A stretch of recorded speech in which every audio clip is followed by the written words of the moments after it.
নমস্কার বন্ধুরা, food lover চ্যানেলে সবাইকে স্বাগত জানাই। আশা করি সবাই খুব ভালো আছেন। আজকে আপনাদের সাথে মাংসের ঘুগনি রেসিপি শেয়ার করব, যা খেতে হয় খুবই সুস্বাদু। এটি রুটি, পরোটা অথবা পাউরুটির সাথে খেতে চমৎকার লাগে। তাহলে চলুন আমি কিভাবে ঝটপট মাংসের ঘুগনি বানিয়ে ফেলি সেটি আজকে ভিডিওটিতে দেখাবো। আশা করি আমার আজকের রেসিপি সবার কাছে খুবই ভালো লাগবে।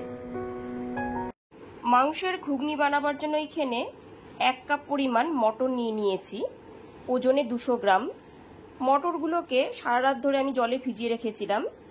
এবার চলুন মূল রান্নায় চলে যাই। রান্নাটা আমি প্রেসার কুকারেই করে নেব, ওই জন্য প্রেসার কুকারটা গরম করে তাতে দিয়ে দিয়েছি 2 টেবিল চামচ সর্ষের তেল। তেলটা এখানে খুব ভালো মতো গরম হয়ে যাওয়ার পর এতে দিয়ে দিচ্ছি একটা মাঝারি সাইজের আলু। আলুটা আমি একটু বড় সাইজের টুকরো করেই কেটে নিয়েছি। সমস্ত আলুর টুকরোগুলো দিয়ে দেওয়ার পর গ্যাসের ফ্লেমটা মিডিয়ামে রেখে আলুটা হালকা করে ভেজে নেব।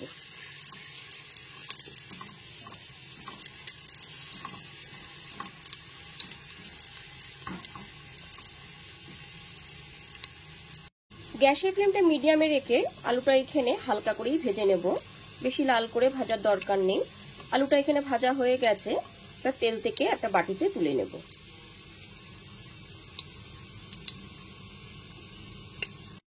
ঘুগনির জন্য একটা মশলা রেডি করে নেব। তার জন্য নিয়ে নিয়েছি একটা মিডিয়াম সাইজের পেঁয়াজ, 1 ইঞ্চ আদা আর 6টা থেকে 7টা রসুনের কোয়া আর 2টো কাঁচা লঙ্কা। ঝালটা অবশ্যই আপনারা আপনাদের স্বাদ অনুযায়ী দেবেন। এবার এর মধ্যে সামান্য একটু জল দিয়ে এর একটা মিহি পেস্ট রেডি করে নেব। এইবার একটা ভাজা মশলা রেডি করে নেব। তার জন্য গ্যাসের উপর একটা কড়াই বসিয়ে কড়াইটা খুব ভালো মতো গরম করে নিয়ে তাতে দিয়ে দিচ্ছি 1 টিস্পুন গোটা জিরে, 1 টিস্পুন গোটা ধনে, একটা তেজপাতা, একটা শুকনো লঙ্কা, একটা দারচিনি আর 2টো ছোট এলাচ। গ্যাসের ফ্লেমটা একদম লোতে রেখে 1 মিনিটের মতো মশলাগুলো ভেজে নেব। এই সময় কিন্তু গ্যাসের ফ্লেমটা একদমই লোতে রাখতে হবে, তাহলে মশলাগুলো কিন্তু পুড়ে যেতে পারে।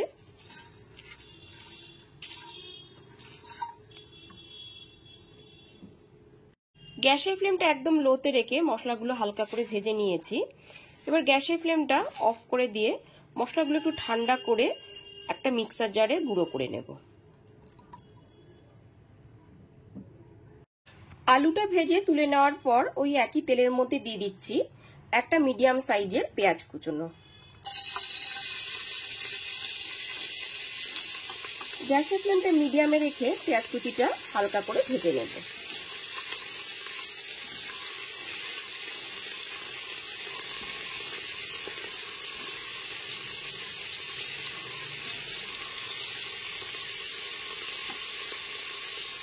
পেঁয়াজটা এখানে হালকা করে ভাজা হয়ে গেছে। এরপর এর মধ্যে আদা, রসুন, পেঁয়াজ, কাঁচা লঙ্কার পেস্টটাকে দিয়ে দিচ্ছি।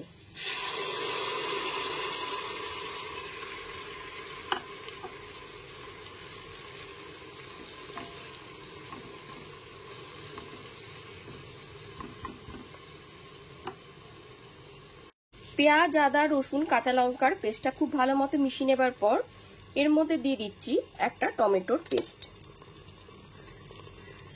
এবার গ্যাসের ফ্লেমটা মিডিয়ামে রেখে খুব ভালো মতো কষিয়ে নিতে হবে। সমস্ত মশলাটা একটু সময় নিয়ে খুব ভালো মতো কষিয়ে নিতে হবে।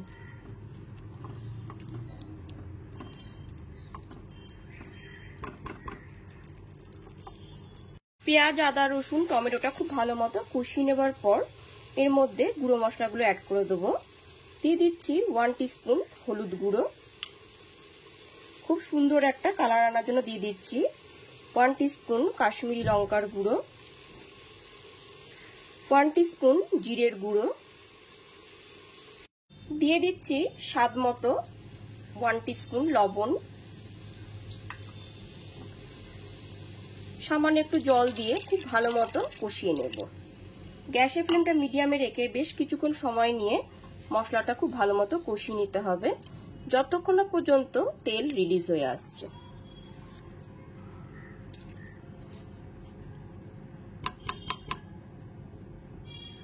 এখানে মশলাটা বেশ কিছুক্ষণ সময় নিয়ে খুব ভালো মতো কষিয়ে নিয়েছি, আর মশলাটা থেকে তেলও রিলিজ হয়ে গেছে। এরপর এর মধ্যে দিয়ে দিচ্ছি 200 গ্রাম পরিমাণ চিকেন কিমা। এটা আমি দোকান থেকে এইরকম ভাবে কিমাটা তৈরি করে নিয়ে এসেছি। এবার চিকেনের টুকরোগুলোকে দিয়ে দিচ্ছি।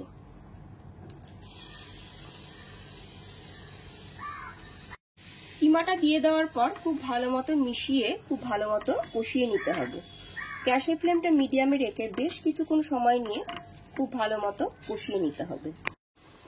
চিকেনটা দিয়ে দেওয়ার পর খুব ভালো মতো মিশিয়ে নেওয়ার পর খুব ভালো মতো কষিয়ে নিয়েছি। এখানে আমি চিকেনেরই ব্যবহার করেছি, তবে মটন দিয়েও ঘুগনিটা করা যায়। এরপর এর মধ্যে দিয়ে দিচ্ছি ভিজিয়ে রাখা মটরগুলো। সমস্ত মটরগুলো আমি দিয়ে দিচ্ছি। মটরটা দিয়ে দেওয়ার পর খুব ভালোভাবে মাংসের সাথে মিশিয়ে নেব। গ্যাসের ফ্লেমটা মিডিয়ামে রেখে খুব ভালোভাবে মটরটা মাংসের সাথে আর মশলার সাথে খুব ভালো মতো কষিয়ে নিতে হবে। খুব ভালো মতো মটরটা দিয়ে এখানে কষিয়ে নিয়েছি। ঘুগনি যদি এরকম কষিয়ে রান্না করা হয় তাহলে স্বাদটা কিন্তু খুবই ভালো হয়। এরপর এর মধ্যে দিয়ে দিচ্ছি 1/2 টিস্পুন শাহি গরম মশলা গুঁড়ো, দিয়ে দিচ্ছি স্বাদ মতো লবণ। এবার খুব ভালো মতো মিশিয়ে নিচ্ছি। খুব ভালো মতো মিশিয়ে নেবার পর এর মধ্যে দিয়ে দিচ্ছি 2 কাপ পরিমাণ জল। লবণটা দিয়ে খুব ভালো মতো মিশিয়ে নেবার পর এর মধ্যে ভেজে রাখা আলু টুকরোগুলোকে দিয়ে দিচ্ছি। আলুটা দিয়ে খুব ভালো মতো মিশিয়ে নেবার পর এবার গ্যাসের ফ্লেমটা হাইতে করে দিয়ে 3টে সিটি দিয়ে নেব। আমি এখানে 3টে সিটি দিয়ে নেব, তবে আপনারা চাইলে পরে 4টে সিটিও দিতে পারেন। 3টে সিটি দিয়ে নেওয়ার পর 5 থেকে 7 মিনিট পরে ঢাকনাটা আমি খুলে নিচ্ছি। এরপরে ওপর থেকে নিচে খুব ভালো মতো মিশিয়ে নিচ্ছি। এরপরে আপনাদের দেখিয়ে দেব যে মটরটা কিরকম সেদ্ধ হয়েছে। এখানে দেখুন মটরটা আমি আঙুল দিয়ে চেপে দেখাচ্ছি। আঙুল দিয়ে চাপলে পরে মটরটা কিন্তু এখানে গলে যাচ্ছে, আর কিন্তু গোটা গোটা ভাবেই আছে। ঠিক এইরকম ভাবে মটরটাকে সেদ্ধ করে নিতে হবে। এর থেকে বেশি সিটি দিলে পরে কিন্তু মটরটা গলে যাবে।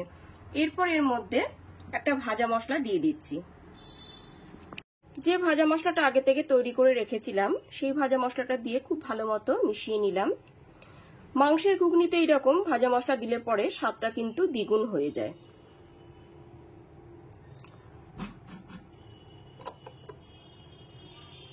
এইবার একদমই ফাইনালি মাংসের ঘুগনি পরিবেশনের জন্য রেডি হয়ে গেছে। গরম গরম রুটি, পরোটা অথবা পাউরুটির সাথে এটি খেতে কিন্তু দুর্দান্ত লাগে। ঘুগনির ওপর দিয়ে একটুখানি পেঁয়াজ, কাঁচা লঙ্কা, ধনেপাতা কুচি আমি ছড়িয়ে দিয়েছি। তাহলে অবশ্যই মাংসের ঘুগনির রেসিপিটি একবার হলেও বাড়িতে ট্রাই করুন। আর রেসিপিটি ভালো লাগলে লাইক, কমেন্ট এবং অনেক বেশি বেশি করে শেয়ার করবেন। আর চ্যানেলটি অবশ্যই সাবস্ক্রাইব করে বেল বাটনটি প্রেস করে দেবেন, তাহলে সমস্ত ভিডিও নোটিফিকেশন সবার আগে আপনার কাছেই পৌঁছে যাবে। তাহলে আজ এ পর্যন্তই, আবার হাজির হয়ে যাব নতুন কোনো রেসিপি নিয়ে। সবাই খুব ভালো থাকবেন, সুস্থ থাকবেন। ধন্যবাদ।